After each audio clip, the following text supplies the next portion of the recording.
बोलिए श्री सीताराम जी महाराज की जय। गुरुर्ब्रह्मा गुरुर्विष्णु गुरुर्देवो महेश्वरा, गुरुर् साक्षात् परं ब्रह्म तस्मै श्री गुरुवे नमः। आपदामपहर्तारं दातारं सर्वसंपदां, लोकाभिरामं श्रीरामं भूयो भूयो नमाम्यहम्। बोलिए आनंद कंद भगवान की जय। श्री राधा कृष्ण भगवान की जय। मानस में एक चौपाई आती है, धर्म न दूसर सत्य समान। धर्म सत्य के समान दूसरा धर्म नहीं है। फिर एक चौपाई और गोस्वामी जी लिखते हैं कि परहित सरस धर्म नहीं भाई, ऊपर पीड़ा सम नहीं अघुमाई। पराहित के समान भी कोई धर्म नहीं। अब इन दोनों धर्मों में से कौन सा श्रेष्ठ है, इस बात पर हम विचार करें। देखिए, धर्म का रूप सत्य भी है और परहित भी। अब किसे हम सर्वश्रेष्ठ माने, इस बात पर थोड़ा सा विचार करें। जिस समय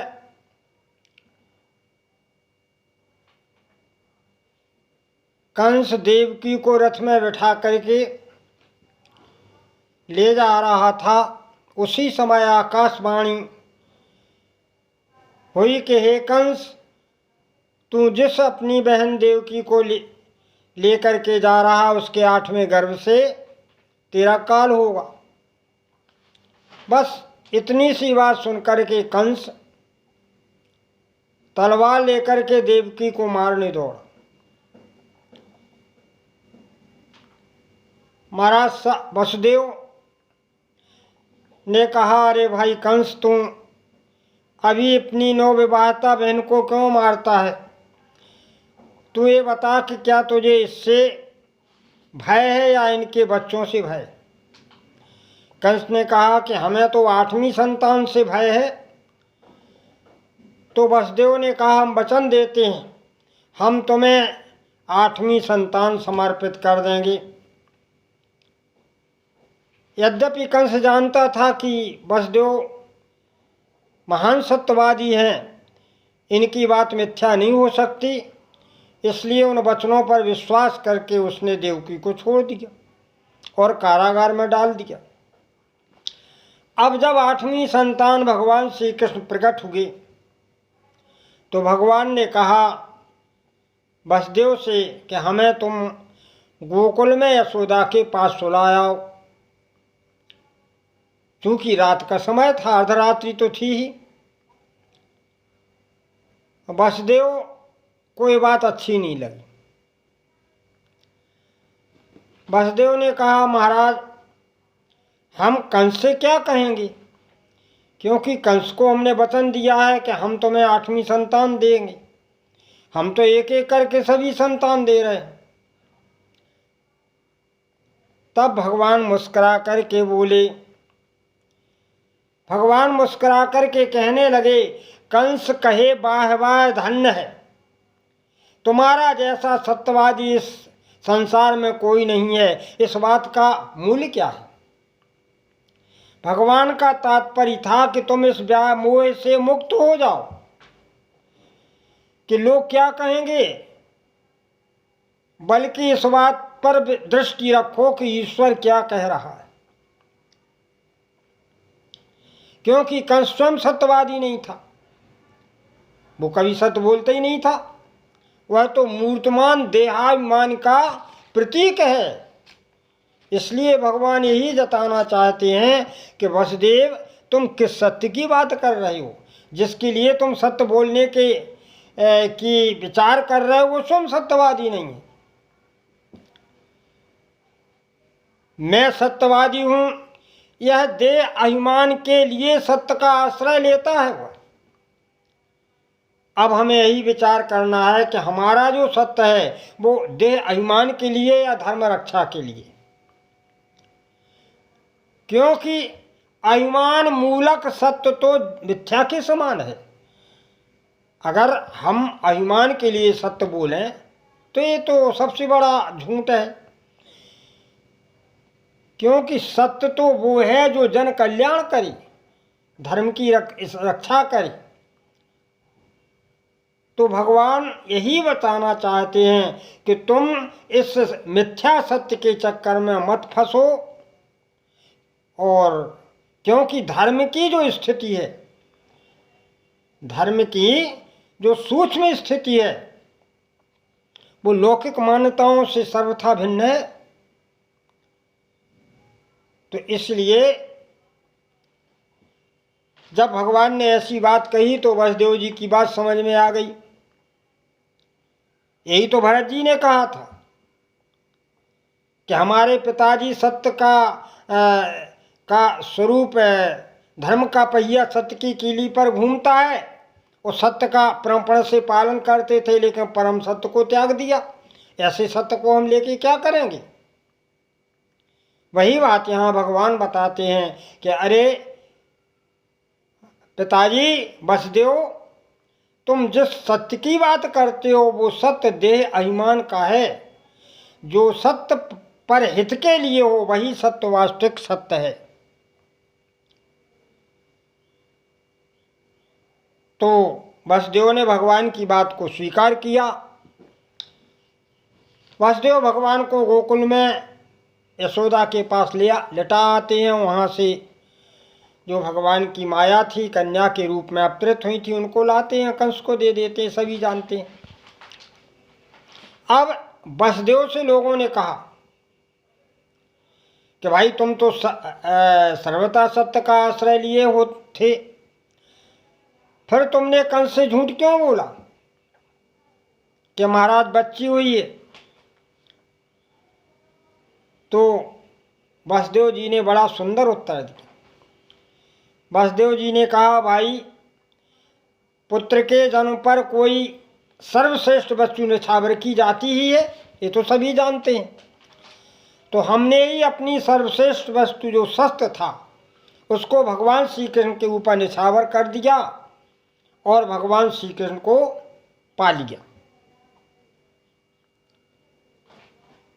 तो इस तरह वसुदेव जी ने बड़ा ही सुंदर उत्तर दिया। कहने का तात्पर्य है कि जो सत्य धर्म की रक्षा करे, जो सत्य परहित में आए, जो सत्य जन कल्याण करे, वही सत्य का मूल्यांकन है। देखिए महाभारत में एक कथा और आती। जिस समय द्रोणाचार्य ने चक्रव्यूह की रचना की तो भगवान पांडवों को वन में ले गए।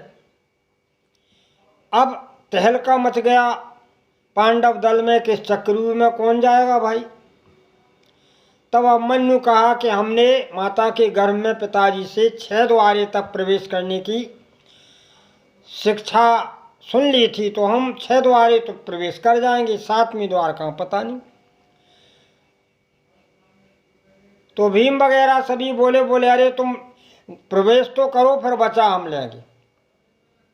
लेकिन कोई बचा पाया? नहीं बचा पाया। तो ये चक्रव्यूह एक संसार चक्रव्यूह ही है, और जो 7 द्वारे ये 7 दिन है, इन्हीं 7 दिनों में तो जीव जाता आता है। तो संसार के सभी कहते हैं कि तुम संसार में आ जाओ, हम बचाएंगे, लेकिन कोई नहीं बचाता।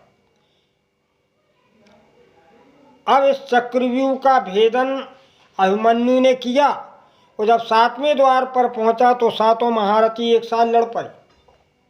अभिमन्यु ने कहा भाई अकेले लड़ो, लेकिन कोई माना, और अभिमन्यु को नष्ट होना पड़ा।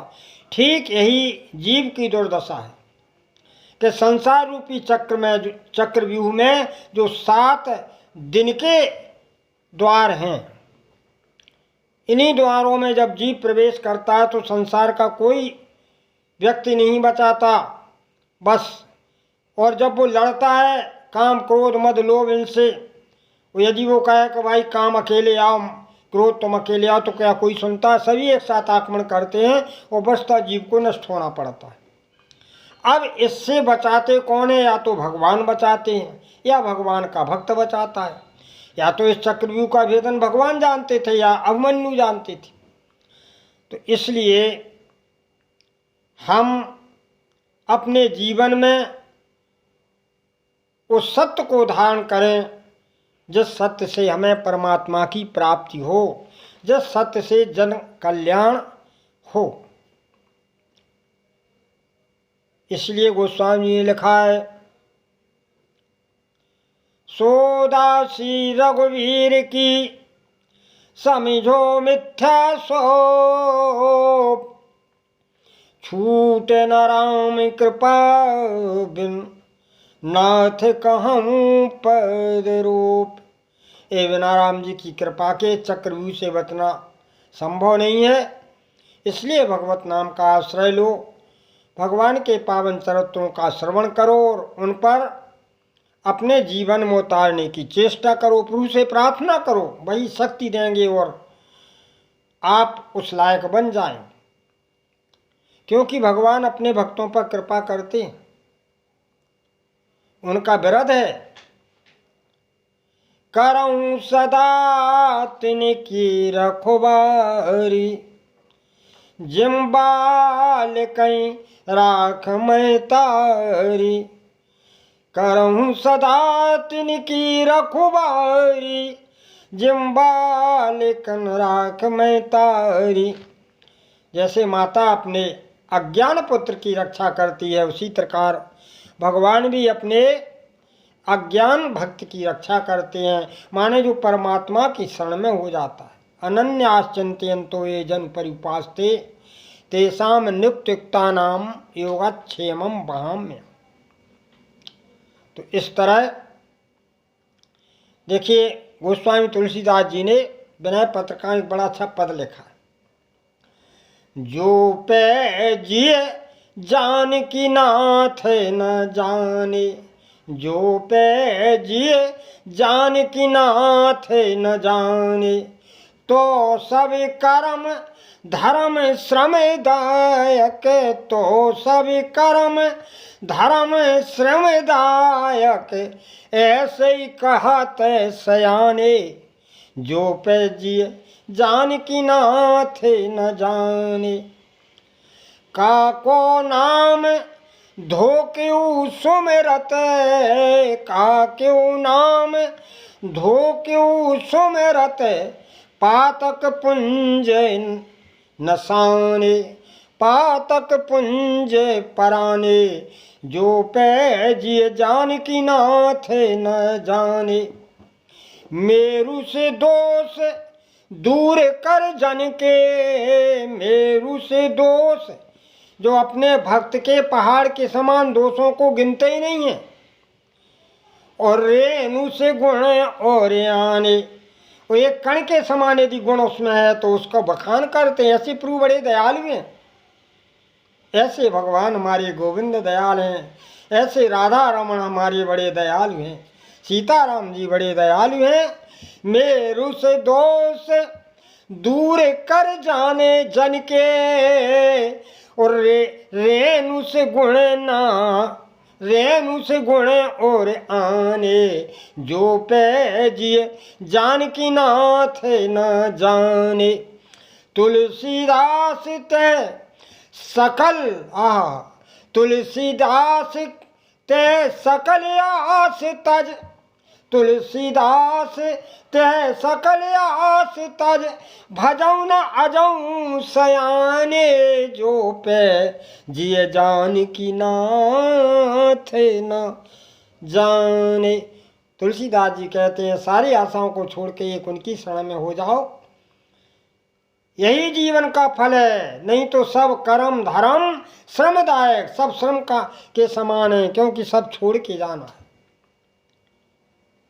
कबीरदास जी भी कहते हैं रहना नहीं देश बिराना है, यह संसार कागज की पुड़िया ये संसार, कागज की पुड़िया बूंद पड़े, घुल जाना है रहना नहीं देश वीराना है।